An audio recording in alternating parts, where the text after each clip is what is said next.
Calejão, vê só, tem uma coisa em jogo nessa campanha, nessa eleição, que não teve em nenhuma das anteriores.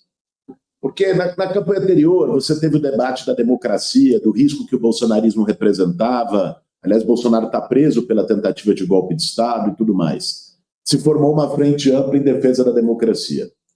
Mas em nenhum momento, em 2022, houve uma interferência estrangeira de caráter colonialista, imperialista, sobre o Brasil e sobre o processo eleitoral brasileiro.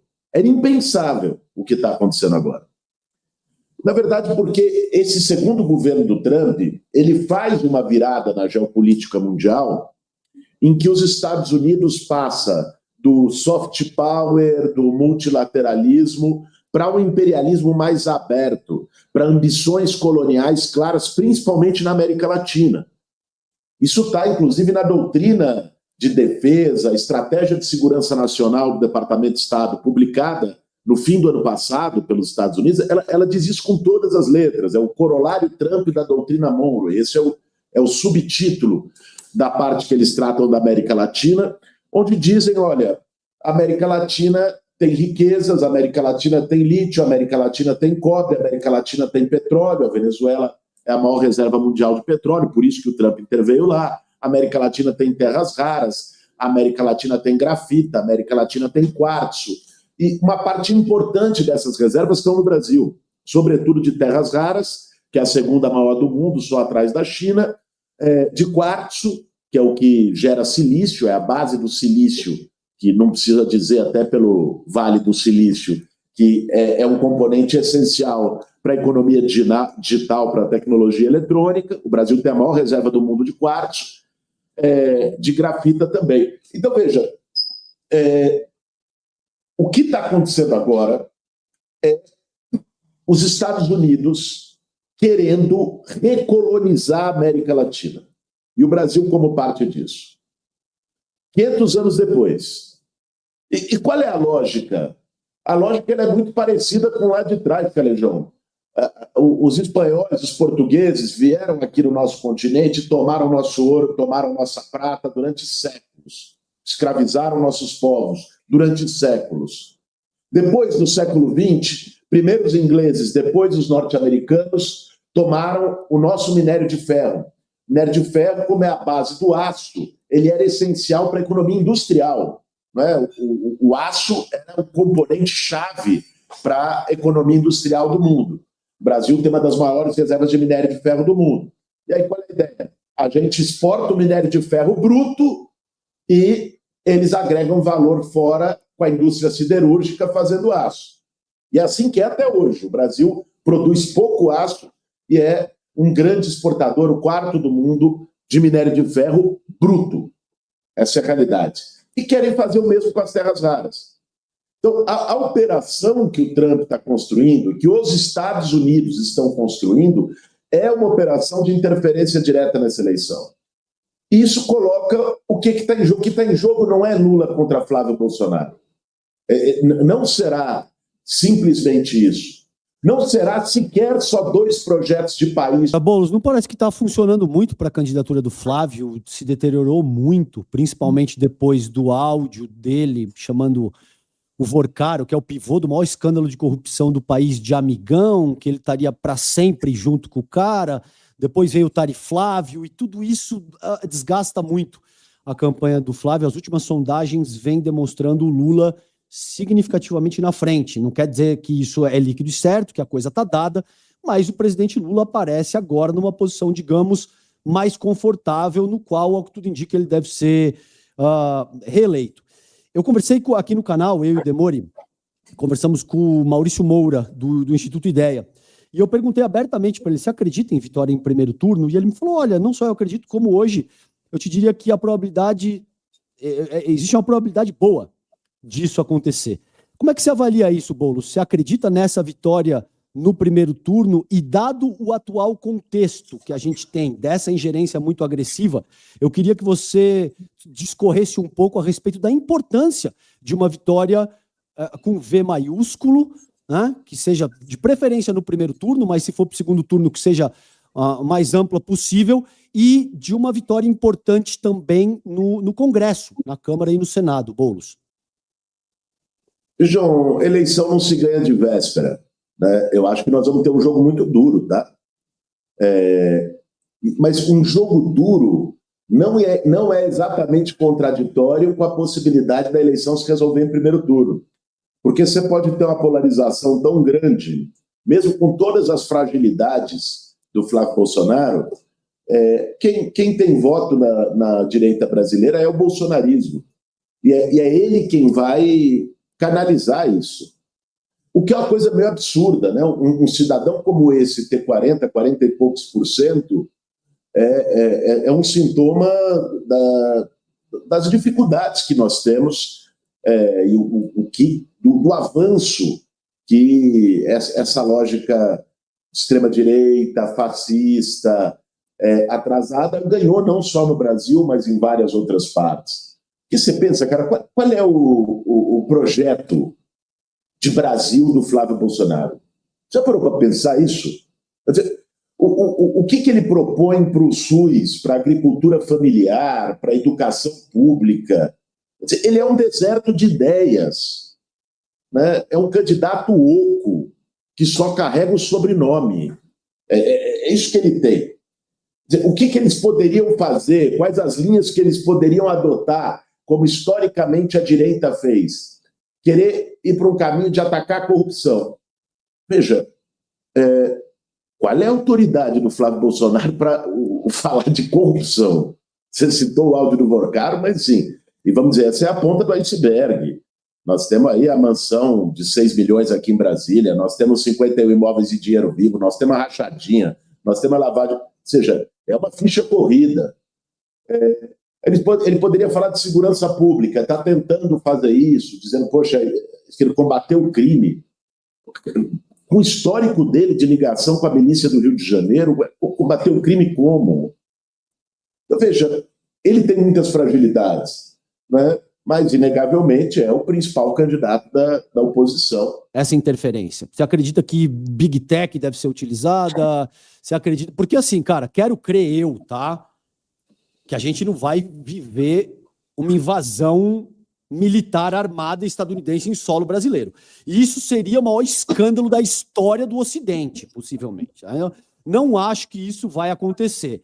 Agora, de novo, Boulos, todo mundo com quem eu conversei, doutores em relações internacionais, gente que acompanha isso ao longo de uma vida, os repórteres mais experientes, eu perguntava, você acha que ele vai pautar toda a nossa taxa exportadora por causa de um cara que tem todo um golpe de Estado e foi preso, foi julgado, condenado e preso, e teve direito a absolutamente tudo que prevê a nossa ordem jurídica. E esses especialistas me diziam, não, isso não vai acontecer. E aconteceu. Eu perguntava, vocês acham que eles vão invadir a Venezuela para sequestrar a liderança do país? Não, isso não vai acontecer. E aconteceu. Então, a essa altura, o Trump é um sujeito é um acelerado, é uma pessoa sem a menor condição de exercer a função para a qual ele foi eleito. É difícil até de saber o que vai acontecer em seguida. Mas, primeiro, então eu vou começar por aí, para a gente descartar essa possibilidade. Não acho que você também creia em invasão militar estadunidense no Brasil. Quero começar te ouvindo por aí. Mas, para além disso, de que outras formas você acha, o que a gente já está vendo, o Milei fazendo aí e tal, mas quais outras formas essa interferência vai adotar nas nossas questões domésticas, Boulos? Não, Clejão, acho que é muito improvável, né? Qualquer tipo de ação militar. O Brasil está entre as 10 maiores economias do mundo. O Brasil é uma potência regional do sul global. Então, é um pouco diferente, né, de outros casos. No caso da Venezuela, você teve ali um processo de desgaste de 20 anos, né, e de deslegitimação, você teve até presidente autoproclamado, os Estados Unidos reconhecendo no meio de tudo isso. Então, você já tinha uma situação que, digamos, tornou mais plausível, embora não menos absurda, a intervenção do sequestro do Maduro na Venezuela, né? Que foi o que eles fizeram, assim como assassinaram o Ayatollah Khamenei no Irã.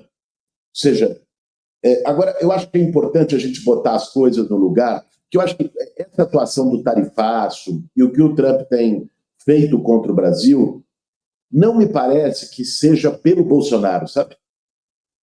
Porque eu acho que o Trump, inclusive, deve ter um certo desprezo pelo Bolsonaro. Ninguém respeita puxa-saco, ninguém respeita sabujo. O Trump se utiliza dele. Mas acho que o que está em jogo é que não houve a imposição que ele queria no processo de negociação com o Brasil. Esse é o grande tema. Porque, veja, primeiro ele atacou, isso faz parte da estratégia dele. Ele ataca querendo provocar um recuo. O Lula não recuou. O Lula foi de cabeça erguida, mas, ao mesmo tempo, abriu mesa de diálogo com ele. Foi a famosa química. Só que a química ela tinha prazo de validade.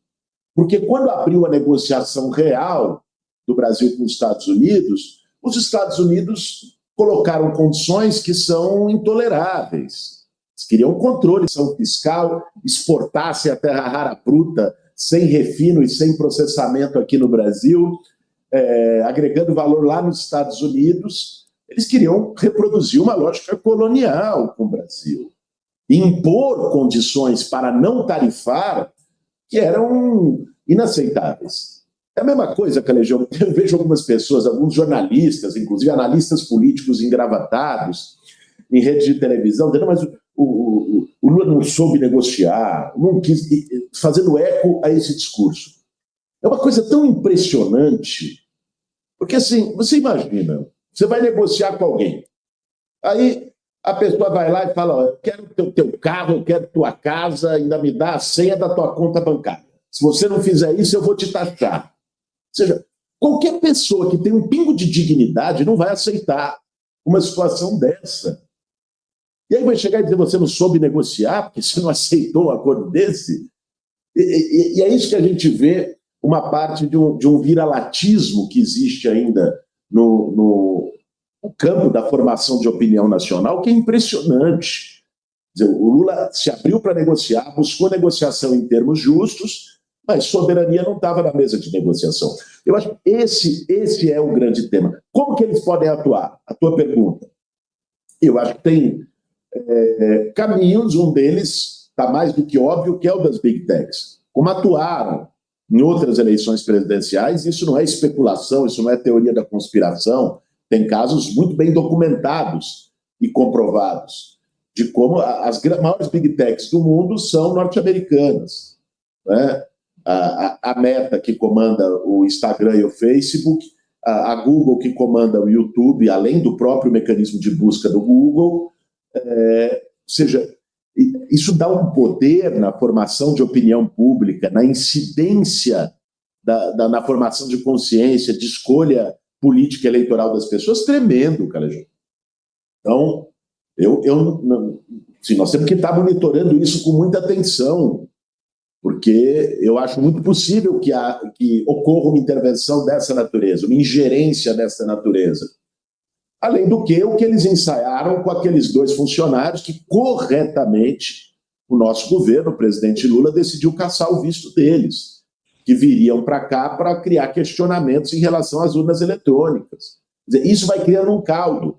Como eles estão vendo o favoritismo do Lula, eles também precisam construir narrativas para tentar deslegitimar um processo, para tentar construir um cerco ao Brasil, para nos deixar mais fragilizados e tentarem impor os termos de negociação que eles querem para os interesses deles, né?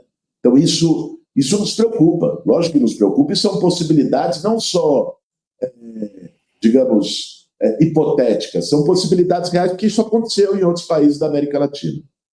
Perfeito. Boulos, para a gente terminar, querido, quero te agradecer. Temos mais de 4.500 aparelhos conectados na conversa contigo agora. Eu tenho que te perguntar do fim da 6x1, tá? Que isso está no Senado, vai no recesso agora e a votação vota em agosto, né? Me corrija se eu estiver errado, mas dá importância da gente não deixar esse tema esfriar. É uma pauta de suma importância para as classes trabalhadoras brasileiras E digamos, nessa confusão que a gente vive eleitoral, eventualmente isso pode ficar um pouco de lado nesse momento.